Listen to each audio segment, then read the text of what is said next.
একজন বলেছিল, জীবনে এত পারফেক্ট মানুষ খুঁজে কি হবে যদি ভালোবাসাই না থাকে। আর যাই বলো, সত্য তো এই যে একটা জীবন সুন্দরভাবে পার করার জন্য ভালোবাসার বিশেষ প্রয়োজন। আজকে আমার দুই প্রিয় শান্ত এবং শান্তনার প্রথম বিবাহ বার্ষিকী।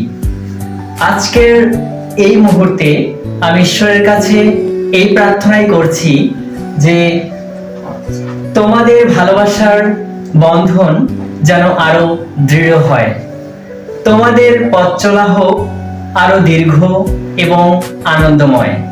শুভ বিবাহ বার্ষিকী প্রিয় শান্ত এবং শান্তনা। এবং আমার পক্ষ থেকে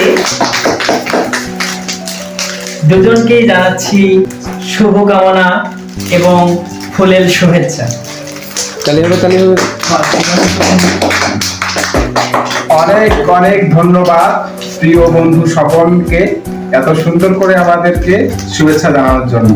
তোমার জন্য অনেক শুভকামনা রইল। তোমার জীবনে এমন সুন্দর মুহূর্ত খুব তাড়াতাড়ি আসে। Thank you.